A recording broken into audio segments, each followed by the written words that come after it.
24-এর গণ অভ্যুত্থান, রক্ত দিয়ে অর্জিত গণ অভ্যুত্থান, 24-এর গণ অভ্যুত্থান, আতিক গাজীর হাতের বিনিময়ে অর্জিত গণ অভ্যুত্থান, 24-এর গণ অভ্যুত্থান আমার ভাইদের চোখের বিনিময়ে অর্জিত গণ অভ্যুত্থান। এই 24-এর গণ অভ্যুত্থান আমার হাজারো ভাইয়ের শহীদের রক্তের বিনিময়ে অর্জিত গণ অভ্যুত্থান। আমরা এই গণ অভ্যুত্থানের প্রক্লেমেশন দিতে চেয়েছি, আমরা ঘোষণাপত্র দিতে চেয়েছি, আমরা বলেছি, আমরা রাষ্ট্রকে বলেছি যাতে রাষ্ট্রের পক্ষ থেকে যেন আমাদেরকে এখানে সাপোর্ট করা হয়। আমরা রাজনৈতিক দলগুলোর কাছে গিয়েছি, আমরা বলেছি যে হচ্ছে সকলে যেন আমাদের এখানে সমর্থন জানায়, যেন হচ্ছে এই প্রক্লেমেশনকে গ্রহণ করে, কারণ প্রক্লেমেশন একটি ঐতিহাসিক দলিল। এই ঐতিহাসিক দলিলকে অবশ্যই গ্রহণ করতে হবে।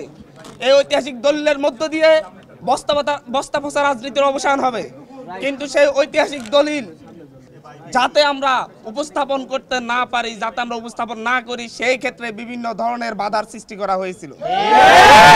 তবে আমাদের প্রাথমিক বিজয়, আমরা প্রাথমিকভাবে বিজয় লাভ করি যে সরকার আমাদের এই প্রক্লেমেশনের ব্যাপারে হ্যাঁ বাচক কথা বলেছে, সরকার আমাদের এই প্রক্লেমেশনের ব্যাপারে সম্মতি দিয়েছে। আমরা বৈষম্যবিরোধী ছাত্র আন্দোলনের বিপ্লবী ছাত্র জনতা আমরা সিদ্ধান্ত নিয়েছি, আমরা অবশ্যই আমরা শহীদ মিনারে আমরা একত্রিত হব।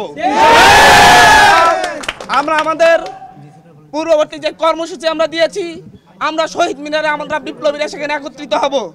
আমাদের সরকারের পক্ষ থেকে প্রক্লেমেশন আসবে, কিন্তু তাই বলে আমাদের একত্রিত হওয়া বন্ধ হয়ে যাবে না। আমাদের সেখানে আগামীকালকে আহত থেকে শুরু করে আহতদের থেকে শুরু করে শহীদ পরিবার এবং সারা ঢাকা শহরের মা বোনেরা যেভাবে 5ই আগস্ট রাজপথে নেমে এসেছিল, প্রতিটি বাড়িঘর থেকে যেভাবে রাজপথে নেমে এসেছিল, তারা প্রক্লেমেশনের পক্ষে আমাদের পক্ষে অবস্থান নিবে। আমরা সারা ঢাকা শহরের মানুষকে বলবো, এই প্রক্লেমেশনের বিরুদ্ধে দেশি বিদেশি যে ষড়যন্ত্র হয়েছে, সেই ষড়যন্ত্রের বিরুদ্ধে সরকার একটি ব্রেক মেরে দিয়েছে। আমরা এই দেশের মানুষের উদ্দেশ্যে বলবো, আমাদের প্রক্লেমেশন যাতে আমরা করতে না পারি, সেই ক্ষেত্রে দেশি বিদেশি ষড়যন্ত্র হয়েছে, সেই ষড়যন্ত্রে ব্রেক মেরে দিয়েছে আমাদের অন্তর্বর্তীকালীন সরকার।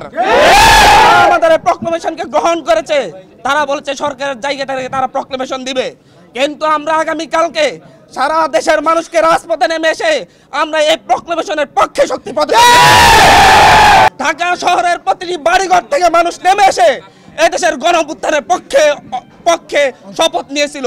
এদেশের গণ অভ্যুত্থানে এদেশের ফ্যাসিস্ট হাসিনার বিরুদ্ধে মানুষ রাজপথে নেমে এসেছিল। আগামীকালকে সেই জায়গা থেকে, সেই গণ অভ্যুত্থানের অংশীদারিত্বের জায়গা থেকে যারা আমাদের ঢাকা শহরের যত মানুষ সেই 5ই আগস্ট রাজপথে নেমে এসে শেখ হাসিনার বিরুদ্ধে স্লোগান ধরেছিল, শেখ হাসিনাকে না বলেছিল, আগামীকালকে ঢাকা শহরের প্রতিটি মানুষ আমার শহীদ ভাইদের রক্ত অর্জিত গণ অভ্যুত্থানের প্রক্লেমেশনের পক্ষে রাস্তায় নেমে এসে আমাদের আমরা আগামীকালকে ঢাকা শহরে 5ই আগস্টের মতো একটা গণজোয়ার দেখতে পাবো।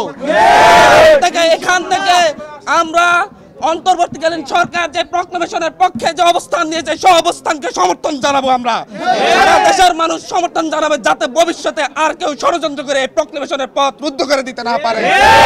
আমাদের 71-এর প্রক্লেমেশন আছে, 24-এর প্রক্লেমেশনও হবে।